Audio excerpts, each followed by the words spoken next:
오늘 저는 여러분과 함께 고린도전서 1장 10절부터 공부하겠습니다. 고린도전서 1장 10절 우리 다 같이 읽겠습니다. 형제들아, 내가 우리 주 예수 그리스도의 이름으로 너희를 권하노니 다 같은 말을 하고 너희 가운데 분쟁이 없이 같은 마음과 같은 뜻으로 온전히 합하라. 형제들아, 내가 우리 주 예수 그리스도의 이름으로 너희를 권하라고 하는 것은, 여러분, 예수 그리스도의 이름은 권세가 있지 않습니까? 예수님께서는 하늘과 땅의 모든 권세를 다 가지고 계시습니다. 원래 예수님께서 아버지의 뜻을 쫓아 여러분과 나를 만들으셨고, 또 예수님께서 여러분과 나를 구원하기 위해서 십자가에 몸을 찢고 피 흘려서 대가를 지불하고 사셨으므로 우리에 대한 절대의 권세와 위엄을 예수님은 가지고 계십니다. 예수님 이름에 거역하면 그는 아예 지옥에 던져 영세토록 불타도 마땅한 것입니다. 예수님 우리를 만드신 자요, 우리를 값주고 사신 자이므로 예수 그리스도의 이름은 절대적인 권세와 위엄이 있으며 영세토록 우리에게 예배와 찬양을 받아야 될 이름입니다. 그러므로 예수 그리스도 이름으로 권면한다는 것은 그 이상 더 큰 권면이 없습니다, 여러분. 예수 그리스도 이름으로 권면하는데 그 이름으로 권면하는 그 권면을 반대한다면 이거는 너무나 위험천만한 일입니다. 한 가정에도 그렇잖아요. 어머니가 타이를 떼고 아버지가 타이를 떼고 그 분위기가 다릅니다. 어머니가 타이를 때는 우리가 좀 무시하고 받아들 때가 있어요. 아버지가 타이를 때는 집의 최후의 권위자이기 때문에 그 귀를 기울여야 돼요. 아버지가 타이른 것을 받았다가는 매를 맞든지 쫓겨나요. 저도 어릴 때는 어머니가 우중만 하면 자꾸 웃었더라고. 어머니가 부지깽이 두고 따라오면 막 웃고 도망을 치고 그러니까 어머니가 이놈 보라, 엄마가 우짖는데 이렇게 웃고 돌아다니다니. 그래서 깔깔깔 웃고서 도망쳤어. 그럼 아버님이 명령하신 데는 웃은 적이 없어요. 울안지. 그럼 왜냐? 집안의 최후의 권위자가 아버지입니다. 그 아버지의 권위를 무시해버리면 집안은 콩가루 집안이 되는 것입니다. 우리 주 예수 그리스도의 위엄과 권세를 무시해버리면 여러분, 우주에는 더 이상 우리를 다스릴 권세가 없어지는 것입니다. 버림을 당하죠. 아담과 하와가 왜 에덴에서 버림받았습니까? 선악과 하는 것은 아버지 하나님의 주권을 말하는 것입니다. 좋다 나쁘다는 주권자가 결정하는 것이지 밑에 있는 사람이 결정하지 않잖아요. 주권자가 좋다 나쁘다를 결정하지 종이 좋다 나쁘다 결정하지는 않잖아요. 그러면 우주의 유일한 주권자는 하나님밖에 안 계시니 하나님만이 좋다 나쁘다를 결정합니다. 선악과라는 것은 좋다 나쁘다를 아는 지식인데, 그 선악과를 인간이 따먹으면 인간이 주권자가 되는 것입니다. 아버지와 동등하게 좋다 나쁘다를 결정하는 주권자가 되므로 우주의 주권자가 둘이 있으면 전쟁밖에 일어나지 않죠. 그렇기 때문에 선악과를 따먹고 주권자가 되려고 하면 하나님께 버림을 당합니다. 하나님의 주권에 대한 도전이기 때문에 가장 하나님이 미워하고 절대로 용납 안 하는 것은 하나님의 주권에 대한 도전입니다. 하나님의 주권을 도전하면 여러분 하늘나라를 점령하겠다는 것입니다. 그럼 뭐 하늘나라가 없어지는 것 아니에요. 사탄도 하나님의 주권에 도전하다가 루시퍼가 버림을 받아서 사탄이 되고, 아담과 하와도 사탄의 꾀임을 받아서 하나님의 주권에 도전하다가 버림을 당했어요. 우리는 절대로 하나님 우리 아버지와 예수 그리스도의 주권에 도전해서는 안 됩니다. 그러므로 아버지 하나님과 예수 그리스도의 이름 앞에는 무릎을 꿇고 절대 충성하고 순종할 따르는 것입니다. 예가 있지 아니요가 있을 수가 없습니다. 이 너무나 큰 은총과 사랑을 베풀어 주시는 위대한 주권자, 우리 주 예수 그리스도의 이름으로 구원한다고 했으니까 뭐 그 이상의 더 큰 힘이 어디 있습니까? 예수 이름으로 구원한다. 예수님의 부탁이다. 그러므로 오늘 이 성경 말씀은 여러분 예수님이 우리에게 직접 부탁하는 말씀인데요. 다 같은 말을 하고 너희 가운데 분쟁이 없이 같은 마음과 같은 뜻으로 온전히 아파라. 우리 하나님께서는 교회 가운데, 성도들 가운데 분쟁이 없이 하셨습니다. 서로 물고 찢고 싸우면 서로 망해버리고 말아요. 사람이 온전하지 못하기 때문에 서로 각각 생각이 다르므로 분쟁이 있게 마련인 것입니다. 그러나 우리는 예수 그리스도를 섬기기 때문에 그리스도를 바라보고 우리 각자의 고집을 버리고 예수님 안에서 하나가 되어야 된다. 그 말인 것입니다. 예수님이 안 계시면 중심축이 없기 때문에 하나가 될 수 없지요. 예수님 중심에 섰기 때문에 예수님을 위해서 우리는 분쟁을 거쳐요. 우리가 서로 의견이 다르고 분열이 다가오고 투쟁이 오더라도 예수님 생각하고 하나로 합쳐. 예수님이 우리의 연합의 축이 되는 것입니다.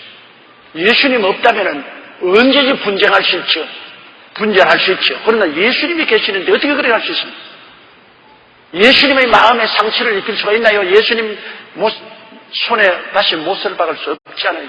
예수님 때문에 우리는 다 양보하고 서로 용납하고 용서하고 합칠 수 있는 것입니다. 그러므로 예수님 이름으로 너희를 구원하니 다 같은 말을 하고, 말이 다르면 사상이 달라지고 서로 갈라지잖아요. 노아의 후손들이 시날 광야에서 바벨탑을 쌓을 때 그들이 바벨탑을 쌓은 이유가 그들이 언어가 하나라고 했습니다. 주님이 말하기를 저들이 언어가 하나요 한 민족이므로 그들이 시작한 일을 막을 자가 없댔습니다. 말이 하나면 다 합쳐서 의사하고 일을 합니다. 그 하나님이 내려오셔서 보시고 바벨탑을 못 쌓도록 한 것은 어떻게 했습니까? 바벨탑에서 언어를 혼잡케 했습니다. 말이 달라졌어요. 그곳에 있는 사람들이 갑자기 저 바벨탑 꼭대기에서 야 벽돌 올리라 하는데 여기는 지프를 올립니다. 벽돌 올리라 하는데 못 알아듣거든. 지프를 올리거든. 야 지프를 올리라 하는데 벽돌 올립니다. 말이 서로 안 맞으면 일이 안 돼요. 그래서 바벨탑에서 함께 일하는데 갑자기 하나님의 언어를 혼잡하며 한국말이 생기고 일본말이 생기고 중국말이 생기고 영어가 생기고 프랑스말이 생기고 독일말이 생겨서 언어가 혼잡되니 서로 말을 해봤자 무슨 말인지 알아듣지 못함으로 치고받고 싸우고 그 다음 자기들끼리 말하는 사람을 찾다 보니까 같은 말을 하는 종류끼리 서로 뭉치게 되고 그들이 합쳐서 뿔뿔이 흩어져 나가는 것입니다. 어떠한 사람들이 말하기를 한국말이 왜 그렇게 어렵냐고. 사실 제가 외국어를 공부해보면요 진짜로 한국말이 힘이 들어요. 절대로 영어로서 번역하지 못한 말들이 많이 있는데요 그건 뭐냐, 그냥 영어는 달면 달다 그럽니다. 달콤하다 그 말 없어요. 달면 sweet, 이게 sweet 그지 달콤 아무리 번역 안 돼요. 근데 우리 한국말은 달다고 달콤하다고는 상당히 의미가 틀립니다. 그리고 또 썩었다는 말하고 콩콩하다는 말하고 틀리잖아요. 영어로 말하면 it's decayed, 썩었다 말이에요. 썩은 냄새는. 근데 한국말로 콩콩하다 하면 이건 썩지도 아니하고 안 썩지도 아니하고 콩콩하다 말이에요.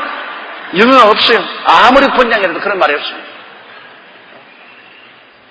달짝지근하다. 아니 달짝지근하다는 말을 어떻게 해석을 하나 이건 뭐 할 수가 없어요. 이러므로 한국말이 정말 어려운 단어가 굉장히 많습니다. 한국말 그 문법 자체가 우리는 어머니 젖꼭지 물고 배웠기 때문에 습관성으로 잘 쉽지만은 처음 배우려는 사람에게는 어마어마하게 한국말이 어렵습니다. 그래서 한국말이 왜 이렇게 어려우냐? 나는 그렇게 말하죠. 옛날 바벨탑에 우리 조상이 제일 꼭대기에서 일을 했기 때문에 하나님이 혼잡하게 할 때 가장 혼잡하게 돼가지고 이렇게 어렵다고. 과연 한국말 어려워요. 저는 한국어를 65년 동안 했지만은 지금도 한국어가 그렇게 내게 힘들다고요. 한국말로서 내 스스로를 완전히 표현할 수 없을 때가 많아요. 한국말이 그렇게 힘든 것입니다. 그러나 우리가 서로 같은 말을 해야 하나로 합치지요. 서로 말이 다르면 안 되죠. 말이 같아야 사상이 같지요. 이러므로 예수 믿는 사람은 하나님 아버지와 예수 그리스도의 은혜의 말을 하기 때문에 그 안에서 하나가 되는 것입니다. 다른 직장도 다르고 지위도 다르고 환경도 다르고 여러 다른 요소가 많지만은 우리는 한 가지 할 말이 있습니다. 그 말은 뭐냐?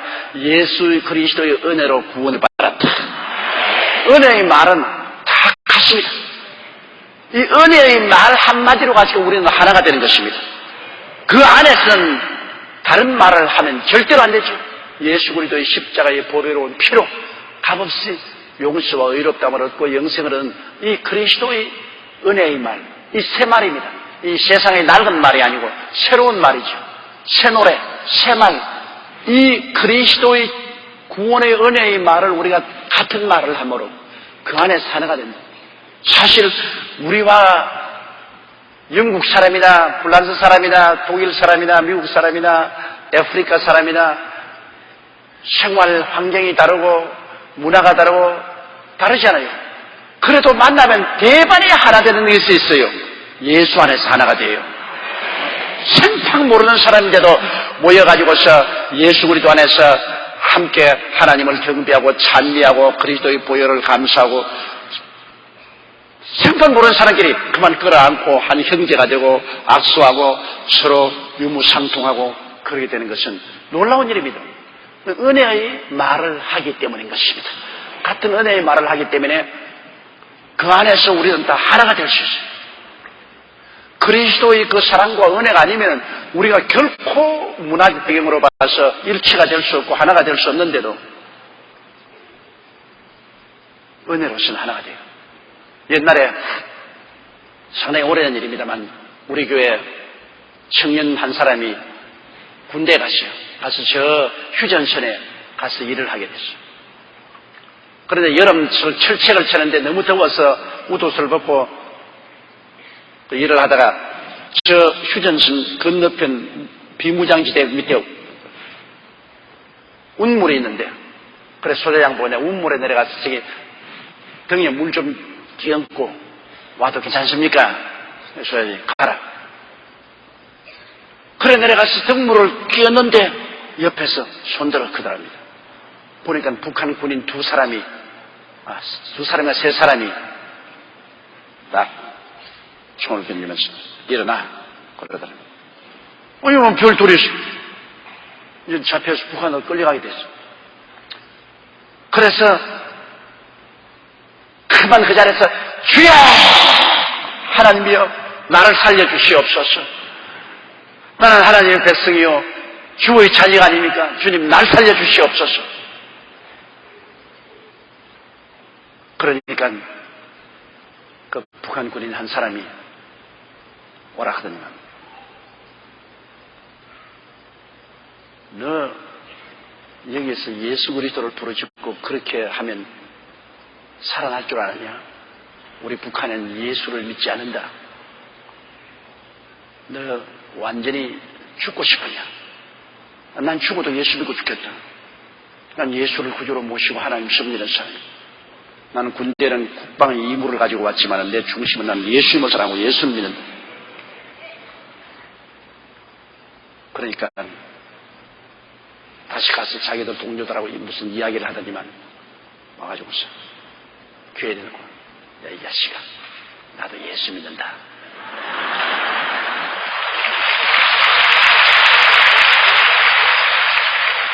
불교 사업에 나기 전에 우리 어머님이 권사였다. 권사. 빨리 가 빨리 가.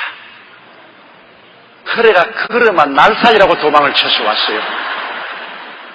지금 왜 북한 군인인데 절대로 말이 안 통하는데 한 가지 말이 통했어요. 예수님의 은혜의 말이 통했습니다.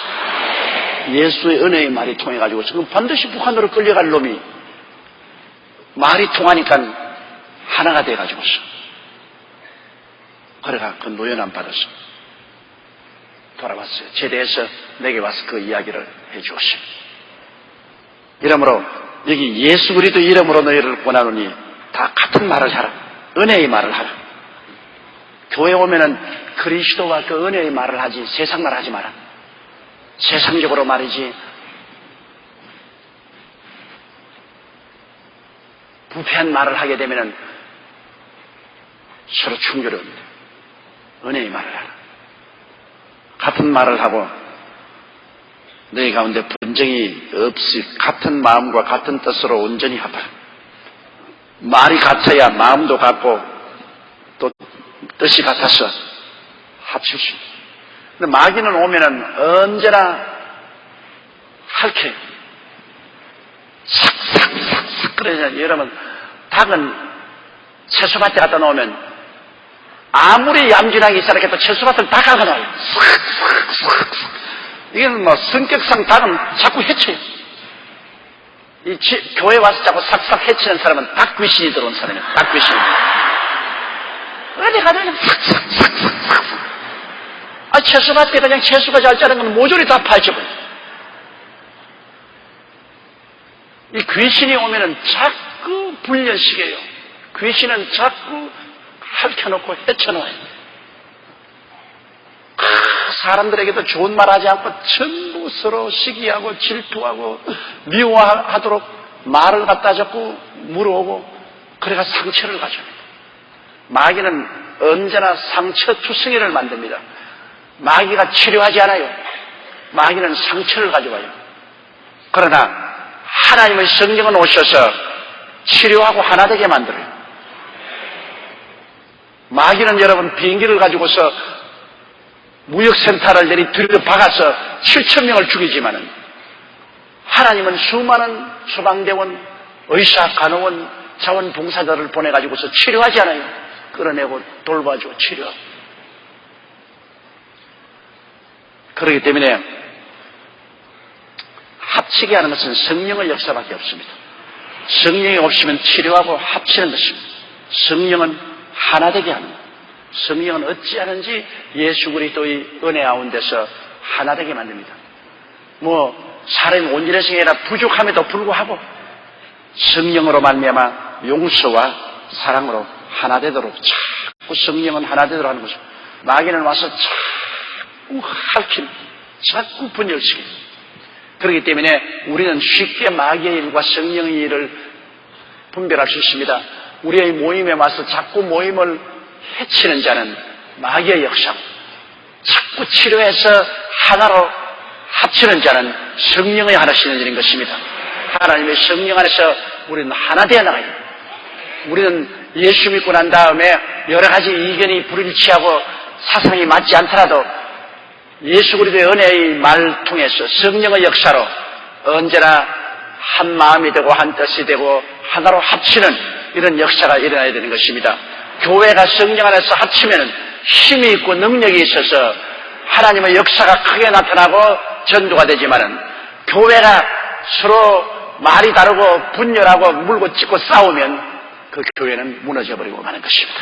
합치면 살고 무너집니다. 분열하면 무너집니다. 사회도 한 가지, 국가도 한 가지. 국가가 그냥 분열이 되고 서로 물고 찢으면 국력이 쇠진해져서 망해집니다. 어찌지 국가가 여러 가지 다양한 이견이 있지만은 그 이견 속에 서로 용서와 사랑으로 합쳐져야 돼요. 국가가 너무 법만 세우면은 전부 때려잡으면은 다 흩어져요. 한 큰 단체가 하나가 되려면은 법은 적고 용서와 사랑은 커야만 되는 것입니다.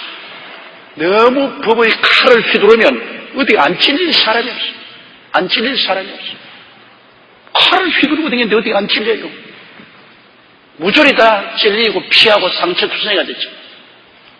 칼은 적게 사용하고 용서와 사랑은 크게 사용합니다. 한 단체가 모인다는 것에는 여러분 용서와 사랑 이외에는 하나가 안 됩니다. 사람이 다 각양각색의 생각을 가지고 각양각색의 사상을 가지고 여러 가지 다른 환경에서 배경에서 자라났기 때문에 어떻게 나처럼 될 수 있어요? 안 되죠. 그러므로 예수 그리스도의 십자가 보십시오. 몸짓고 피 흘려 보혈로 가지고서 죄를 지었음에도 불구하고 못났음에도 불구하고 버림을 받아야 마땅함에도 불구하고 다 용서해 주시고 사랑으로 품어주시기 때문에 우리가 주 안에서 하나가 되어 와 있죠. 주님이 시내산에서 번개불을 치고 병력 같은 소리를 하시면서 십계명을 가지고 이놈의 자식아 십증에 대해봐라. 너도 죄인이다. 너도 죄인이다. 너도 죄인이다. 너도 죄인이다. 이놈도 죽여라. 저놈도 죽여라. 이놈도 감옥에 넣어라. 저놈도 감옥에 넣어라. 그러면 뿔뿔이 다 헤어지고 아무도 남아있을 사람이 없습니다. 한 가정을 여러분 따뜻하게 하나로 뭉치는 것은 누구 때문인지 압니까? 아버지가 너무 호령을 하고 고함을 치고 이렇게 하면은 온 가정이 살얼음 판이 되고 가정이 뿔뿔이 헤어지고 상처투성해야 됩니다. 아버지의 권세는 조그맣게 사용하고 그냥 큰 소리만 하는 거예요. 그런 소리만 하고 이런 엄마가 다 해야 됩니다. 어머니가 야, 너 아버지에게 알면은 큰일 난다. 그러지 마. 너 일찍 들어와. 너 밤 10시에 들어와도 아버지가 알면 너 큰일 나. 내일 지금부터 밤 8시에 들어와. 어머니의 사랑과 자비가 자꾸 감싸주는 가운데 가정이 하나로 함께죠. 아버지가 나와서 모조리 고함을 치고 몽둥이를 휘두르고 이러면 가정이 깨지죠. 아버지의 권세는 꼭 필요할 때만 사용하고 그 외에는 어머니의 큰 사랑으로 품어야 돼요. 그렇기 때문에 여러분 전선에서 총 맞아 죽는 사람들이 아버지하고 죽는 사람 별로 없답니다. 다 어머니 거지. 아니 나 같은 사람도 지금 발 헛디디겨서 계단에서 딱 넘어지려면 아이고 어머니 그지. 아이고 아버지 안 그래요. 나이가 그냥 70이 다 된 사람도 넘어지면 아이고 어머니. 그 왜냐 어머니의 자비와 사랑이 우리를 감싸주었기 때문에 우리가 지금까지 살아올 수 있습니다. 그래서 우리 영혼 속에 어머니의 사랑과 자비가 마음에 깊이 들어있는 것이요. 사랑과 자비가 하나를 만듭니다. 예수 그리스도의 십자가의 사랑과 자비, 그게 성령의 훈훈한 은혜로서 우리를 품어주면 우리가 하나가 되죠. 율법은 필요한 겁니다. 법은 반드시 있어야 돼요. 그러나 법을 너무 주장하면 하나가 안 됩니다. 법은 적게 사용하고 용서와 사랑은 크게 사용하는 여러분 되시기를 주의 이름으로 축원합니다. 그러면 하나가 될 수 있어요. 11절요. 내 형제들아 글로의 집편으로서 너희에게 대한 말이 내게 들리니 곧 너희 가운데 분쟁이 있다는 것이라.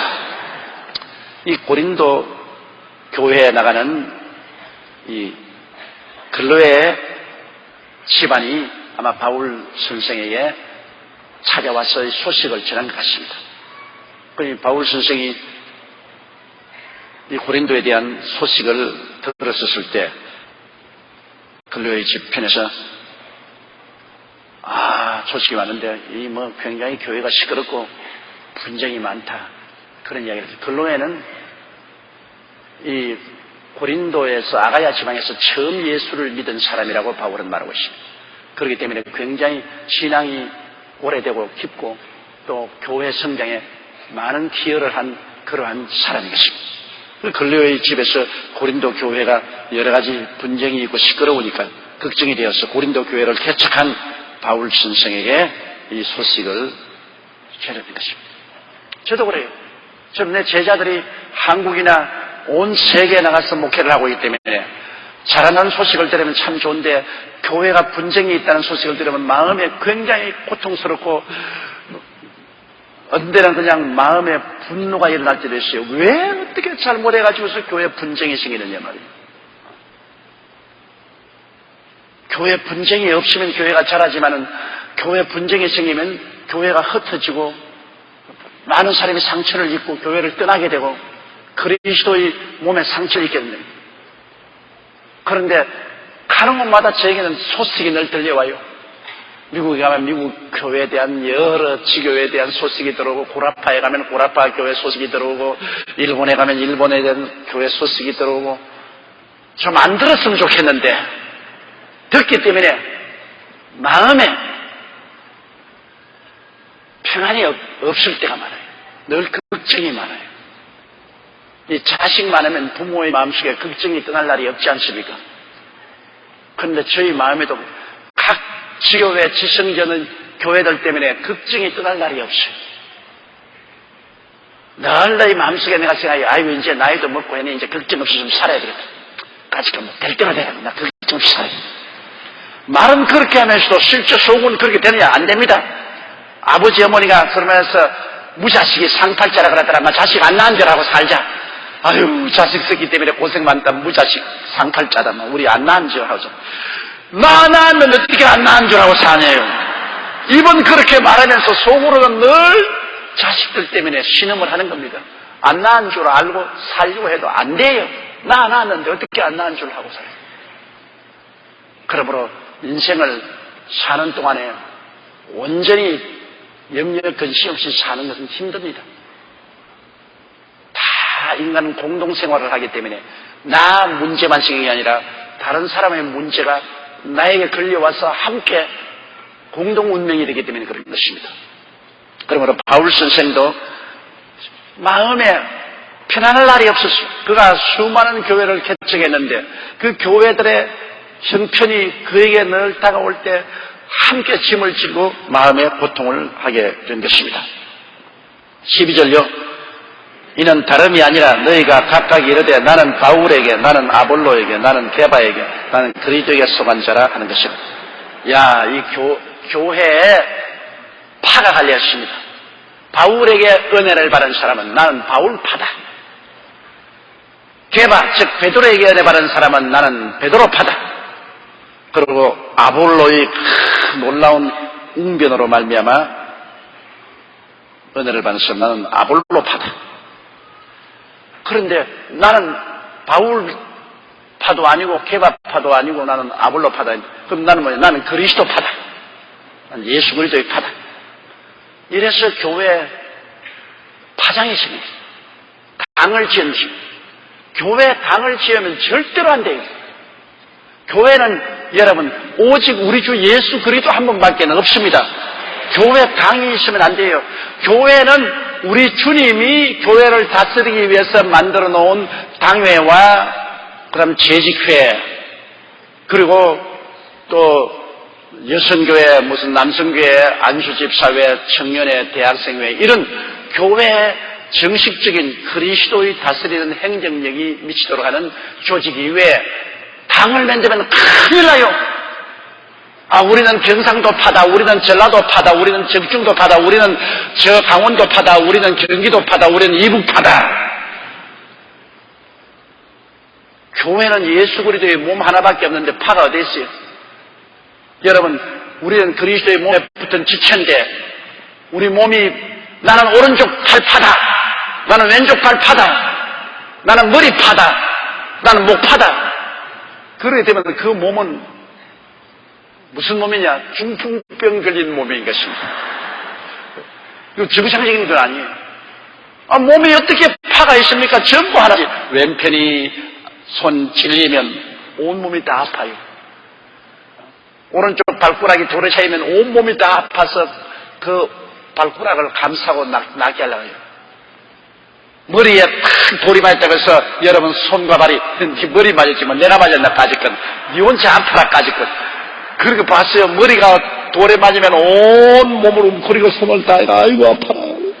그래 이거 탁 만져주고 쓰다듬지 않아요. 왜 한 몸입니다. 그리스도는 한 몸이지 그리스도가 나눌 수가 없죠. 그래서 교회가 파가 생겨가지고서 너파 내파 하면은 그리스도의 몸을 찢어놓는데 이것 얼마나 무서운 죄인지 몰라요. 예수 그리스도의 몸을 찢어놓는 죄보다 더 큰 죄가 어디 있어요. 어떻게 감히 교회에 와서 파장을 만들어요. 교회 파장을 만드는 것은 이거는 자기들은 무의식적으로 만드는 것 같지만 하나님 앞에는 어마어마한 범죄 행위를 하는 것입니다. 그리스도의 몸을 갈라놓는 범죄 행위를 하는 것입니다. 범죄예요. 그냥 장난이 아닙니다. 죄입니다. 그러므로 교회 내에서는 팔을 만들어서는 절대로 안 돼요. 한 나라도 여러분 우리나라도 그렇지 않습니까? 우리나라도 남북이 나누어진 것도 얼마나 큰 비극입니까? 이것보다 더 큰 비극이 어디? 거기에다가 또 동서로 나누어져 가지고서 경상도 파다 전라도 파다 그렇게 되면 이 나라가 얼마나 비극입니까? 얼마나 슬픕니까? 우리 한국에는 이 현실적인 슬픔이 있어요. 이게 우리 한국에 상처를 입힌 것이고 골마 터진 것입니다. 이런 것이 우리 종국을 약하게 만듭니다. 대한민국이면 대한민국 하나로서 하나지 그게 무슨 파가 있어요? 손바닥만한 나라에 있을 수가 없죠. 비상식적인 비애국적인 이러한 것이 없어져야 돼요. 우리 한국에. 우리 한국에 이런 것을 만든 것은 우리 국민이 만든 건 아닙니다. 정치인들이 만든 거예요. 정치인들이 표 받으려고 자기 표 많이 받으려고 너 우리 편 아니냐, 나는 너희들 식구들 아니냐, 우리 편이니까 나에게 표 많이 다오. 이래가 경상도 사람은 내가 경상도 사람 아니냐, 경상도 사람 날 밀어서 내 표 만들어, 나는 전라도 사람이 전라도 내 편에 서라, 뭐 나는 이북 사람이니 이북 표를 내게. 정치인들이 그렇게 만들었지. 우리 언제 갈라졌어요? 우리 안 갈라졌어요. 우리 민족은. 우리 다 경상도, 전라도 서로 결혼도 같이 하고 장사도 같이 하고 사업도 같이 하고 다 같이 사는데 정치인들이 와서 고함을 치면 싹 갈라진다. 할 수 없이 정치인들이 그렇게 하려는. 그냥 우리나라가 잘 되려면 앞으로 정치인들이 비상식적인 그러한 일을 하지 말아야 돼. 자기의 출세를 위해서 국민들을 찢어놓는 파장을 만들지 말아야 돼.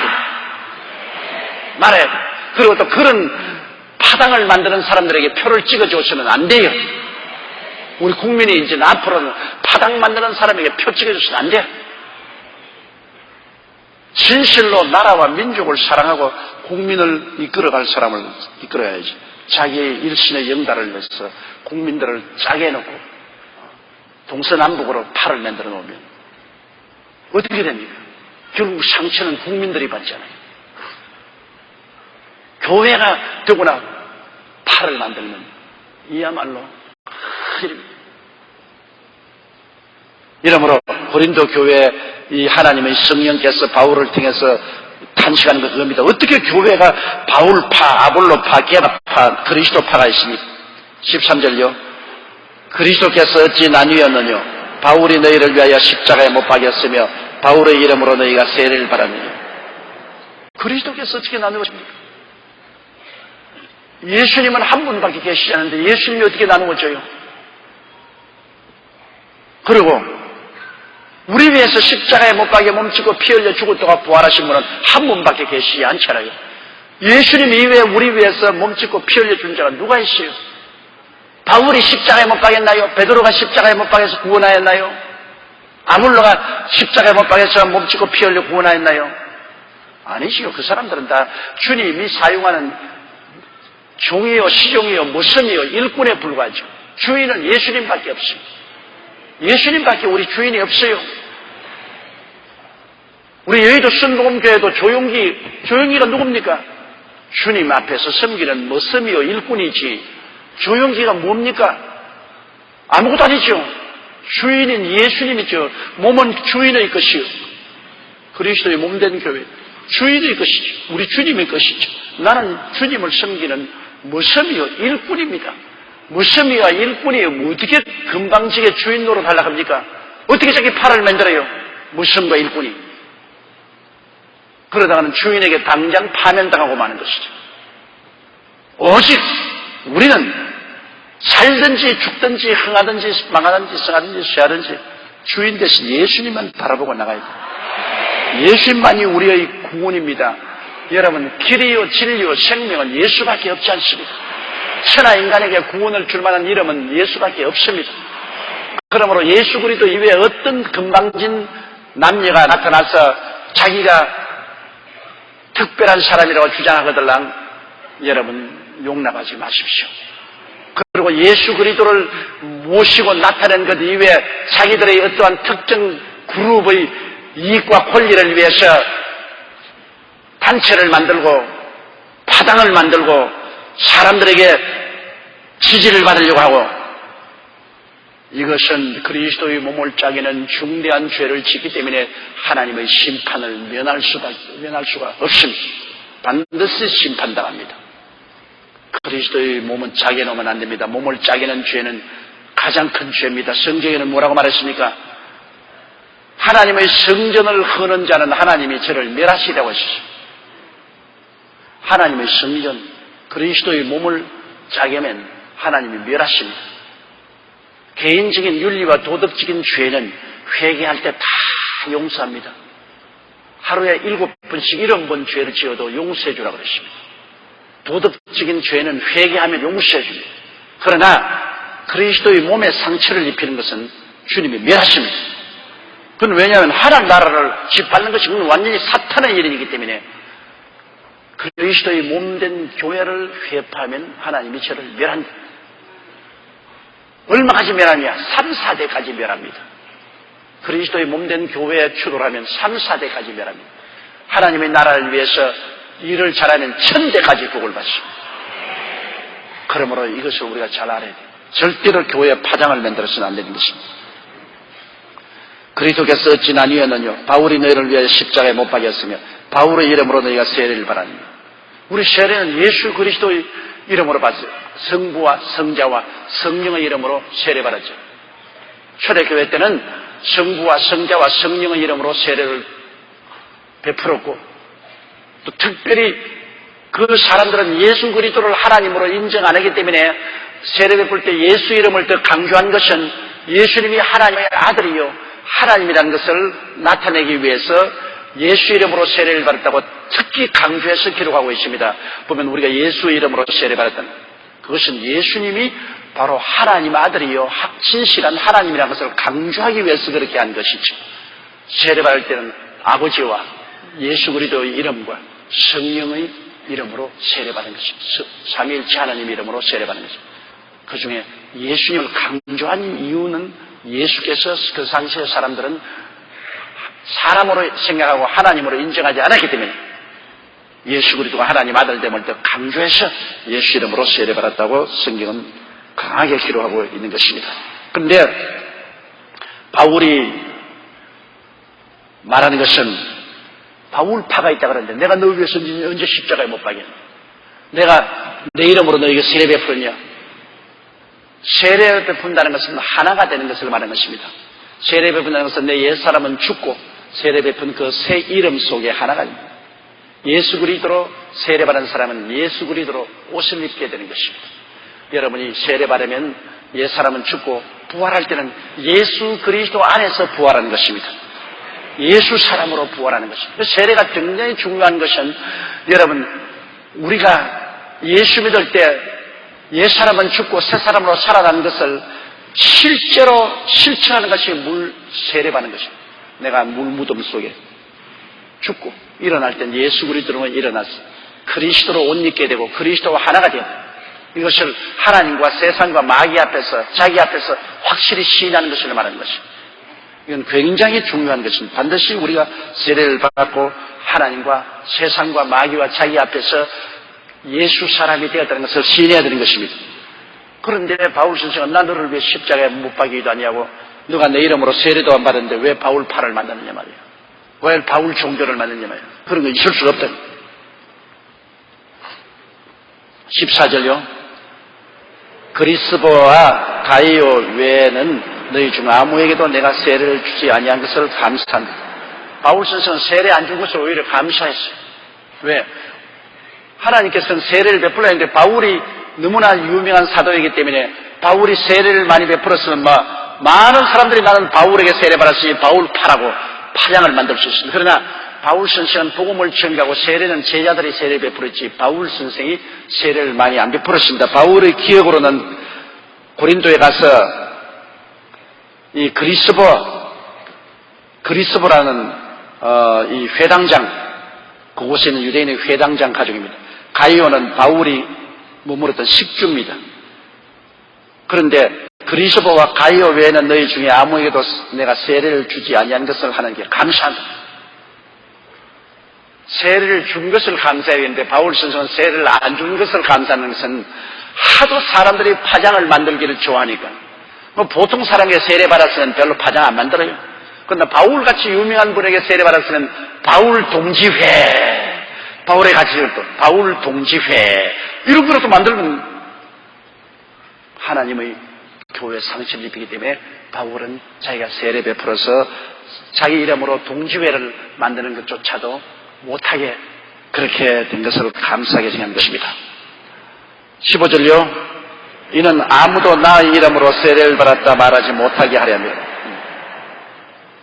바울 선생에 의해서 세례 받았다고 자랑하지 못하게 하라. 그런데 바울이 그렇게 말하고 난 다음 생각해보니까 아차, 그리스도와 가이오 이외에 또 다른 사람들에게도 세례를 베풀었구나. 성령이 기억나게 해주셨습니다. 야, 너 두 사람밖에 안 했다 그랬지? 또 한 사람이 있다. 바울은 성령의 깨우침을 받아서 16절에요. 읽어보십시다. 내가 또 스데바나 집 사람에게 세례를 주었고 그 외에는 다른 아무에게 세례를 주었는지 알지 못하노라. 스데바나 집 사람들, 스데바나 집에서 일하는 사람들에게 세례 베푸는 것이 기억이 났어요. 앞에는 바울 선생이 그리스도와 가이오 외에 너희 중에 아무에도 세례를 베푸지 아니었다고 했는데 그 다음 생각해 보니까 성령이 기억나게 해주셨습니다. 스데바나 집 사람에게 세례 준 것을 기억나게 해서 그것을 바울이 여기에 수정해서 기록해냈습니다. 그 이외에는 세례 주은 것이 조금도 기억이 안 난다 그랬습니다. 17절요. 그리스도께서 나를 보내시면 세례를 주게 하셔야 하심이 아니요 오직 복음을 전케 하려 하심이니 말의 지혜로 하지 아니하면 그리스도의 십자가가 헛되지 않게 하려며 그리스도께서 바울 선생을 보내신 주 목적은 복음을 전하여 회개하고 예수 믿게 하는 것입니다. 세례는 예수 믿고 구원받은 사람이 세례받지 않아요. 여러분, 예수님이 십자가에 못 박일 때 우편 강도, 좌편 강도가 있었지 않아요. 그런데 그 중에 한 강도, 성경에는 우편 강도라고 지적은 안 했지만은 우리가 볼 때는 왼쪽은 나쁘고 오른쪽은 좋다 그렇게 생각하니까 우리가 우편 강도가 예수를 믿었다고 생각하는데 실제 성경은 자세히 읽어보면 어느 강도가 예수님을 고백했는지는 말 안 했어요. 두 강도 중에 한 사람이 그리스도를 고백했습니다. 그게 우편인지 좌편인지 모르겠는데 내가 보기에는 우편이 옳고 좌편은 나쁘니까 우편이라고 생각해요. 그런데 그 중에 강도가 예수님을 쳐다봤습니다. 그 강도는 살인하고 방화하고 밀란을 일으킨 강도입니다. 아주 흉악한 죄인이에요. 그 둘 강도가 다 처음에는 예수님을 용했습니다. 당신이 하나님의 아들이면 당신과 우리가 함께 십자가에 내려오게 하라고 고함고함 쳤습니다. 그러다가 그중 한 강도, 우편 강도에게 하나님의 계시가 내려왔습니다. 예수님은 보통 사람이 아니라 하나님의 아들이에요. 계속해서 다른 좌편 강도가 예수님을 욕하고 있으니까 우편 강도가 꾸짖었습니다. 야, 이놈아! 너와 나는 지은 죄값으로 십자가에 못 박여 죽는 것이 당연하지만 이분은 아무런 십자가에 못 박일 죄를 짓지 아니한 뿐이다. 그러고 하는 말이 주여 주님의 나라에 임하실 때 나를 기억하여 주옵소서. 이 사람은 교회 갈 여가도 없고 세례받을 여가도 없이 지금 십자가에 못 박여 죽는 지경인데 그때 예수 그리스도를 하나님의 아들로 인정하는 것입니다. 주의 나라의 임금이니까 주의 나라에 임하실 때 나를 기억하옵소서. 예수님이 당장 그 자리에서 오냐? 오늘날 너는 나와 함께 낙원에 있으라. 오늘 또 너가 죽을 것이고 나도 죽을 것이니까 우리 속사람은 함께 낙원에 내가 널 데려가겠다. 신앙 고백이 순식간에 그를 구원시킨 것입니다. 누구든지 주의 이름을 부르는 자는 구원을 얻을 것입니다. 마가복음 12장에 믿고 세례받는 사람은 구원을 얻을 것이요 믿지 않는 사람은 정죄를 받으리라. 믿지 않는 사람이 정죄받습니다. 믿고 구원을 세례받는 것은 세례를 하나 더 받는 것이 좋다 그런 것입니다. 지옥 가는 것은 믿지 않는 사람이 정죄를 받아요. 그러므로 믿은 사람은 반드시 세례 받아야죠. 시간이 있으면. 그러나 세례 그 자체가 구원을 하는 것은 아닙니다. 예수를 십자가 못 박인 예수 그리스도를 나의 구주로 모시고 믿고 고백하면 구원을 받습니다. 사람이 마음에 믿어 의에 이르고 입으로 시인하여 구원에 이릅니다. 예수를 구주로 시인하시면 아멘 하십니다. 한번 따라하면서 예수님은 나의 구주십니다. 그것이 여러분 구원받은 증거입니다. 마음에 믿었고 입으로 시인하면 구원을 얻어요. 구원을 얻었기 때문에 여러분이 세례받는 것입니다. 그러나 바울 선생이 가장 중요한 것은 복음을 증거하는 것이 가장 중요한 것이기 때문에 복음을 증거해서 사람 구원하고 세례받는 것은 제자들입니다. 따라오는 제자들도 세례 베풀어 주라. 그렇게 해서 세례 받는데 더 많은 시간을 소모하지 않고 그는 구원의 복음을 전하는데 더 시간을 많이 보낸 것입니다. 그러므로 하나님이 바울을 보낸 것은 복음을 전하고 사람들을 구원하는 것, 이것을 더 중요하게 여기고 이 일을 하기 위해서 보내고, 세례받는 것은 제자들에게 맡겨서 하도록 그렇게 하나님이 하셨다는 것입니다. 그리스도께서 나를 보내시면 세례를 주게 하려 하심이 아니요 오직 복음을 전하게 하려 하십니다. 복음을 전하는 것도 말의 지혜로 하지 아니하면 그리스도의 십자가가 헛되지 않게 하립니다. 말의 지혜라는 것은 철학입니다. 아주 철학적으로, 논리적으로, 학문 있게 유식하게 그렇게 바울이 그리스도의 복음을 전하지 아니하고 아예 예수 그리스도의 십자가에 못 박혀 몸짓고 피 흘려서 우리를 구속하신 구속의 원리에 입각해서 바울은 복음을 전하게 했다는 것입니다. 오늘 여러분, 우리 복음의 가장 중심은 뭡니까? 예수 그리스도의 십자가입니다. 예수 그리스도의 십자가의 구속이 우리 복음의 언제나 중심 과제가 되는 것입니다. 예수 그리스도의 십자가의 구속을 제껴놓고 유창하게 철학적으로 논리적으로 아무리 하나님에 대한 말씀을 증거했다 해도 이것은 헛된 것입니다. 나는 이번에 미국에서 토요일 저녁에 텔레비를 트니까 미국의 저명한 목사님이 나오셔서 설교를 하는데요. 그 설교 시작부터 끝까지 내내 미국의 이 현실이 모든 사람의 마음속에 불안과 공포가 들어있는데 이 불안과 공포를 이길 수 있는 길은 믿음밖에 없다. 그래서 믿어라. 그 남들 듣고 있으면 뭘 믿으란 말인가? 끝까지 이 미국 사람의 불안과 공포가 있는데 이제는 철학자가 이 문제를 해결하지 못한다. 대학 교육이 문제를 하지 못한다. 오늘날 미국이 처한 이 깊은 상처는 무신론이 해결할 때 못하고 철학도 교육도 대학도 이 문제를 해결하지 못한다. 오직 오늘날에 와서 미국 사람들의 가슴 속에 있는 이 불안과 공포를 해결하는 것은 교회밖에 없고, 교회가 도와줄 것은 믿도록 해야 된다. 믿어라. 끝까지 뭘 믿으란 말이고, 예수를 믿으라는 그 한마디를 넣어야 되겠는데 그냥 자꾸 믿으라 하니까 자기를 믿으라는 것인지 교회를 믿으라는 것인지, 이 불안과 공포를 이길 수 있는 힘은 어디서 나옵니까? 십자가에서 나오는 것이지. 끝까지 기다리는데 십자가의 도를 말을 하지 않아요. 목사님이 설교 잘하셔요. 그냥 논리적으로 아주 철학적으로 조리정연하게 설교를 하기 때문에 그냥 그 설교하는 목사님이 입술에 눈을 뗄 수가 없을 정도요.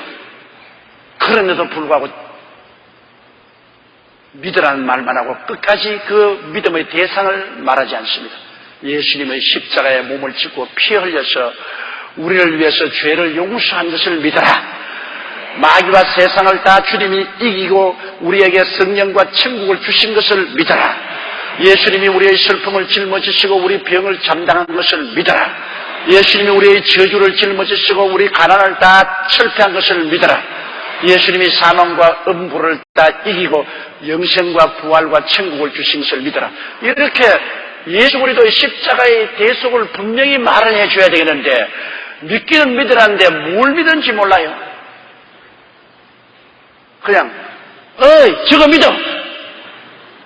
저거가 뭔지 모르죠.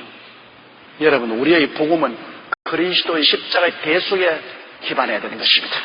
예수님의 십자가에 몸짓고 피 흘린 것 제껴놓으면 아무것도 없습니다. 그것은 여러분, 불교하고 다를 것도 없고 이슬람교하고 다를 것도 없고 힌두교하고 다를 것도 없고 아무것도 다를 것 없이 그냥 종교를 믿어라.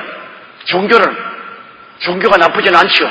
나쁜 일 하지 말고 좋은 일 해야 천당한다는 말하니까. 그럼 종교를 믿어라. 종교를 어떻게 믿어요? 애쓰고 힘써라. 애쓰고 힘써서 여러분 온전하게 의롭게 된 사람이 있어요? 안 되잖아요. 우리가 믿는 것은 다른 어떤 종교와 타협할 수 없고 유일하게 믿는 것은 예수님 하나님 아들이 사람의 몸을 쓰고 오셔서 십자가에 못 박여 몸을 찢고 피 흘려 날 대신 죄를 갚아 주시다는 것입니다. 요사이 종교 다원론자들은 어느 종교든지 열심히 잘 믿으면 천당 간다. 꼭 예수만 믿어서 천당 가는 거 아니다. 유교도 좋고 불교도 좋고 마호메토교도 좋고 신도교도 좋고 어느 종교를 잘 믿으면 다 천당 간다. 이것보다 더 거짓되고 엉터리가 없습니다, 여러분. 무엇인지 신실하게 잘 믿으면 가는 종교다원론자들이 하는 말인데, 심지어 예수 그리스도를 믿는다는 목사까지라도 종교다원론을 주장하는 사람이 있습니다. 다른 것은 다 타협해도 여러분, 우리가 절대로 타협할 길은, 천당 가는 길은 한 길밖에 없습니다. 우리 위해서 십자가에 못 박여 죽었다가 부활하신 예수님밖에는 그 길이 없는데요. 다른 길도 있다고 하니까 그게 기가 막힙니다. 다른 이로서 구원받을 수가 없습니다. 천하 인간에게 구원받을 만한 다른 이름을 주신 적이 없습니다. 그러므로 우리가 다른 종교인들과 함께 구제 활동도 같이 할 수 있습니다. 사회 봉사도 같이 할 수 있습니다. 환경운동도 같이 할 수 있고 범죄 예방운동도 같이 할 수 있습니다. 그건 다른 종교 운동하고 우리 기독교인이 다 협조해서 같이 할 수 있어요. 그러나 유일하게 협조할 수 없는 것은 구원의 길은 협조할 수 없습니다. 우리는 예수 이외에 구원이 없는 것을 확실히 알고 있습니다.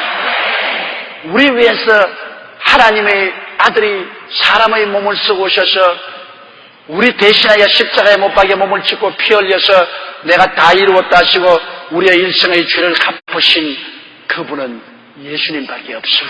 다른 분들은 와서 철학을 주고 종교를 주고 윤리와 도덕을 주고 좋은 말씀했지만 죄를 갚아준 이는 아무도 없습니다. 그런데 어떻게 우리가 종교다원론자처럼 아무 종교나 잘 믿으면 구원한다고 말할 수가 있나요? 그럴 바에 전도할 필요 없죠. 우리가 찬할 때나 예수 그리스도를 전도하는 것은 십자가의 도가 유일하게 구원의 진리이기 때문에 그런 것입니다. 그러면 이때는 바울 선생이 말하기를 내가 설교하는 것은 그리스도의 복음을 전하는 것인데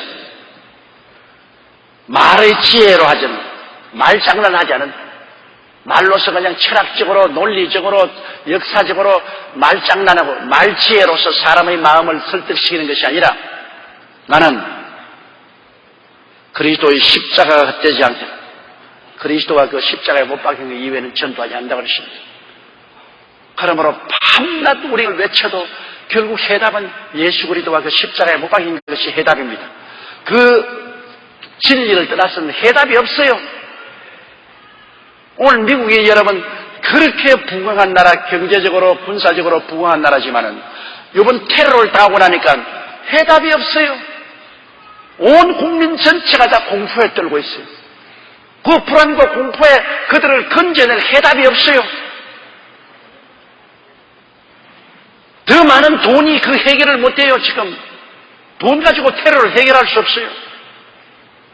더 많은 군사력을 가지고도 이 전선이 없는데 어디에서 싸웁니까? 어디에서 테러가 일어날지 모르겠는데 전선이 없는데요. 어디에서? 교육으로서 어떻게 마음속에 평안을 가져올 수 있습니까? 오직 평안을 가져줄 수 있는 분은 하늘과 땅의 모든 관서를 가지고 계시며 죽은 자를 살리시고 없는 것을 있게 하시며 눈으로 보지 못하고 귀로 듣지 못하고 마음으로 생각지 못한 것을 예비해 주신 우리 주 예수 그리스도와 하나님 아버지밖에는 평안을 줄 수가 없는 것입니다. 해답은 그기밖에 없어요. 하나님께 해답이 있지만 하나님께 누가 나갑니까? 예수 그리스도의 십자가의 보혈을 의지하지 않고 죄인이 하나님께 어떻게 나가요?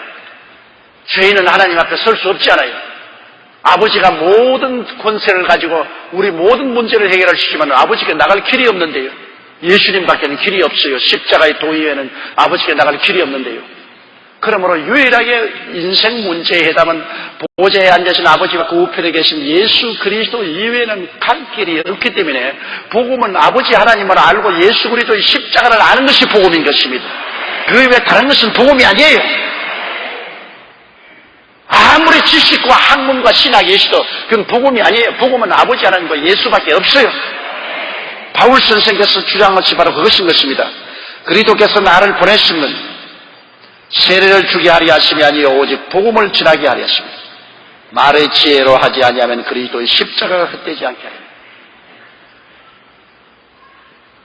어떠한 사람이 부흥회 갔다 와서 할머니가 집에 와서 왔다 오늘 은혜 많이 받았다고 뭐냐면 오늘 부흥사가 백두산 호랑이 이야기를 하는데 배꼽을 잡고 웃었다고. 그거는 만담을 들었지 복음을 들은 것은 아닙니다. 백두산 호랑이 이야기를 교회에서 했는데 그거 보고 웃어서 은혜 받았다. 은혜 받은 것은 예수를 만남으로 말미암아 은혜 받은 것입니다. 아무리 부흥사가 재밌는 이야기를 많이 하고 배꼽을 잡고 뒹굴게 만들었다 해도 그거는 만남 듣고 웃은 것이죠. 은혜는 아닙니다. 은혜는 예수를 만나야 은혜를 받죠. 예수를 만나면 변화를 받게 되는 것입니다. 사람이 변화받아 부드러워져요. 생각도 말도 행위도 다 부드러워져요. 예수 그리스도를 만나게 하는 것이 우리 복음 증거의 최초의 목적이요. 전체적인 목적이 바로 예수를 만나는 것입니다. 그러므로 여러분은 자나깨나 예수 그리스도를 감사하고 기도하고 자나깨나 예수 그리스도를 사람들에게 전해 주십시오. 이게 사는 길입니다. 이것밖에 더 좋은 일이 없어요. 인생이 무엇입니까? 잠시 있다 사라지는 안개입니다. 어느덧 여러분 봄이 지나고 벌써 소설한 가을바람이 불지 않아요? 여러분과 나는 이 땅에 영원히 살지 못하지 않아요? 우리가 영원히 있을 집이 없지 않아요? 다 행인과 나그네와 같이 지나가지요. 바람이 불면 떨어져 날아가는 낙엽처럼 다 불려가죠. 우리에게 영원한 희망이란 어디 있습니까? 예수님밖에 없죠. 너희는 마음에 근심하지 말라. 하나님 믿으니 또 나를 믿어라. 내 아버지 집에 있을 곳이 많도다.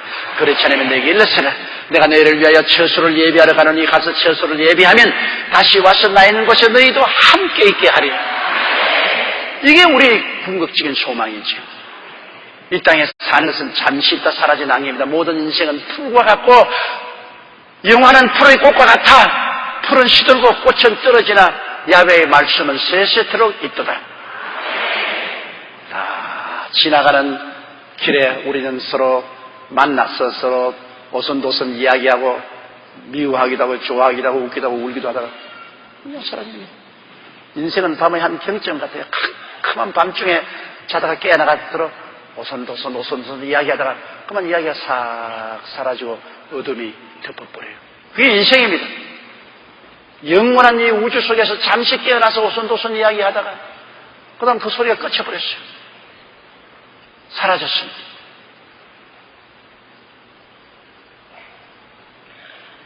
불교인들이 말하는 것처럼 생자 필멸이요 회자 정리라. 살아있는 사람은 반드시 죽고 만난 사람은 반드시 헤어진다. 우리가 만날 때는 얼마나 좋아하잖아요. 이 문둥아 오래간만에 만났다고 좋다고. 그러나 며칠 지나면 보따리 사서 너 갈 길 가고 내 갈 길 가야 돼요. 부부간에 천년만년 같이 살겠다고 했는데 그렇게 됩니까? 앞서거니 뒤서거니 헤어지지요. 피와 살을 나눈 친자식도 같이 있을 수 있습니까? 아닙니다. 다 헤어집니다. 결국은 인생은 나 혼자밖에 없는 극단적으로 외로운 존재인 것입니다. 여러분 다 외로운 사람들이에요. 나도 외로운 사람이고 여러분 외로운 사람. 우리 다 만나도 다 겉으로 만나지 속은 못 들으잖아요. 여러분 남편이 속에 들어옵니까? 아내가 속에 들어옵니까? 자식이 속에 들어옵니까? 속은 나 혼자밖에 없어요. 뼛속까지 영혼 속에 하나가 못 되지요. 다 개인적으로 살지요. 서로 도움을 베풀고 도움을 받기 위해서 이 땅에 만나서 함께 지나다가 다 뿔뿔이 헤어지는 것이요. 갈 때는 내 혼자 가는 겁니다. 죽을 때 여러분 함께 손잡고 가는 사람 봤어요? 마지막 길은 내 혼자 가야. 이 세상에 태어날 때도 상둥이도 어머니 뱃속에 같이 있어도 똑같이 못 나와요. 먼저 나온 놈이 있고 뒤에 나온 놈이 따로 있어요.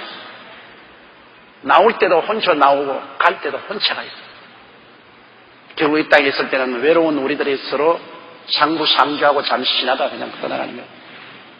이 외로운 인생길에 처음부터 끝까지 우리 속에 들어와서 함께 계시는 예수님밖에 계시지 않아요. 예수님은 여러분 속에 들어와 있어요. 곁에 있는 남편, 곁에 있는 아내, 곁에 있는 처자식들이 아니에요. 예수님만이 우리 속에 들어와 있어요. 나와 함께 먹고 마시고 울고 볼지어다 내가 문 밖에서 두드리는 누구든지 내 음성을 듣고 문을 열면 내가 저에게로 들어가 저와 더불어 먹고 저와 더불어 마시라고 말씀한 것입니다. 온 세상 다 버려도 예수님이 안 버리고 온 세상 다 떠나도 예수님 안 떠나고 내가 사망의 엄침한 골짜기를 다닐지라도 해를 두려워하는 것은 주께서 나와 함께 하심이라. 사망의 엄침한 골짜기에 다 나를 버리고 떠나도 그곳에 오직 안 떠난 분 한 분 예수님만이 나와 함께 그 길을 걸어가는 것입니다. 그러므로 여러분 끝까지 예수님을 믿고 사랑하고 경배하고 그리스도를 자랑하고 전도하십시오. 이것만이 여러분에게 보배 중에 보배인 것입니다.